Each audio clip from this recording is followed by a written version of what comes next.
Identify important benchmarks. The width, how wide. The width of a quarter is a benchmark for. The length of a paper is a benchmark for. The width of a door is a benchmark for. The width of a quarter is a benchmark for an inch. So if you're not sure how much an inch is, think about how big a quarter is. So you know we've been using coins, so you probably have a quarter somewhere, or you can ask your parents to give you a quarter. We know that a quarter is about 1 inch across, 1 inch. The length of a paper is a benchmark for a foot. So we know a foot is 12 inches. A foot is 12 inches.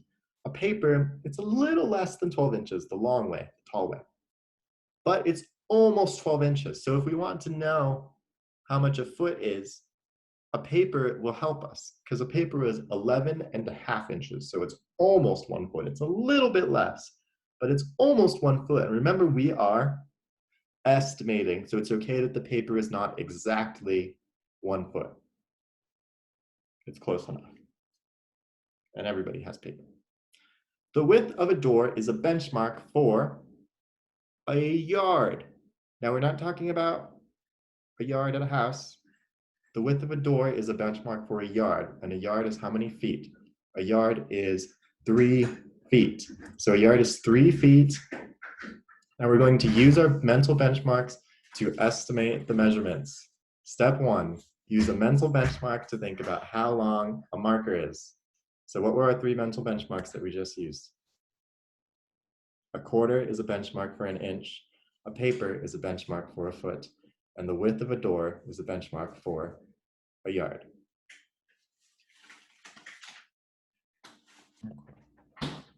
What are you using? Let's see. All right. Now that we've reviewed our mental benchmarks, let's use mental benchmarks to estimate measurements. Step 1, use a mental benchmark to think about how long a marker is. So which of these do you think that we'll use to estimate?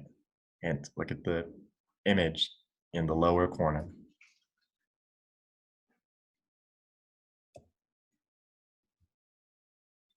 Step 2, let's measure and see how close our estimates are.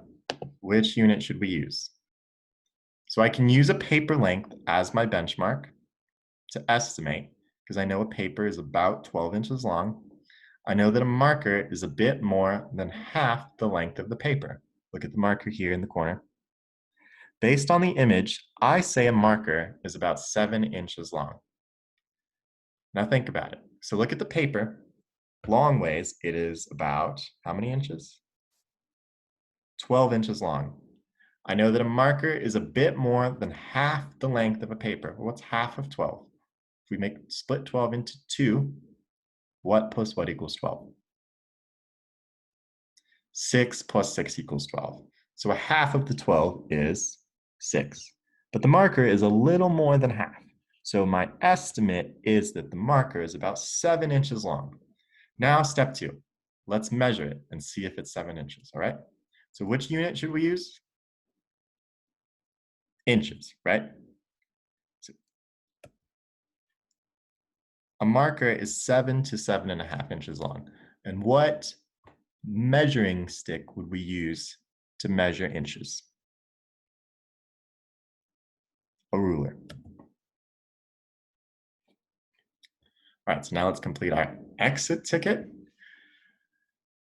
We want to estimate the length of each item by using a mental benchmark, then measure the item using feet, inches, or yards.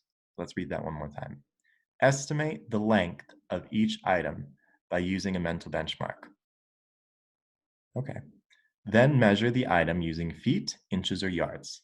So, see our boxes here. Our first item is the length of an eraser. So think about an eraser, the big ones, and then think about which mental benchmark we could use to estimate the length of an eraser, how long an eraser is. So let's look back at our mental benchmarks, right?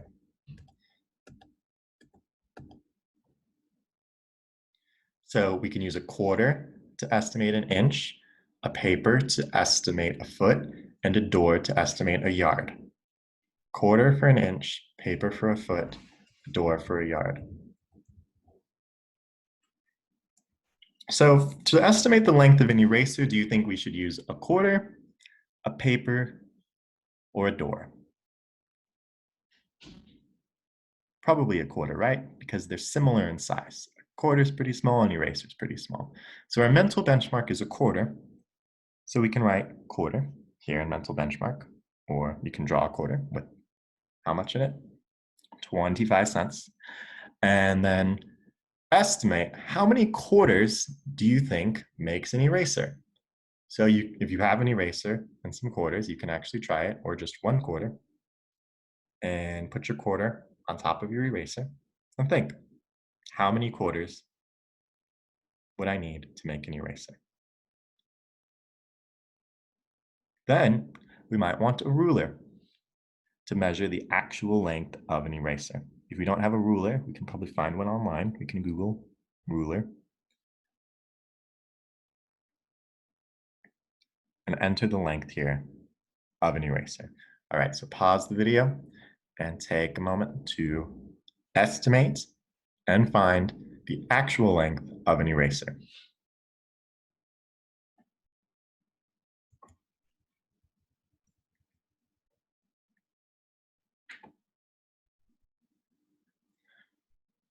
All right, and then for part B, we want to find the width of a paper. I know it says this paper, but we're looking at this on a screen. So you'll want to take your sheet of paper that you're working with and think, what is a mental benchmark for the width of this paper? Now remember, the width is across. And when we use a paper as a benchmark, we have it vertically, right? It's up and down, or vertical. So our mental benchmark could be a sheet of paper. Now write your estimation of the width, how many inches, feet, or yards across you think the paper is. So first think, what units do I want to use? Inches, pretty small, a foot, or a yard. Remember, an inch is about a quarter, a foot is a paper up and down, and a yard is a door. So write your estimation in the middle box.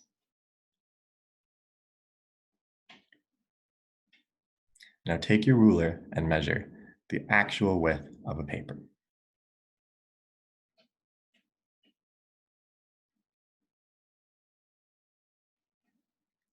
All right, so pause the video if you need another moment. The actual length of an eraser, our unit should be inches.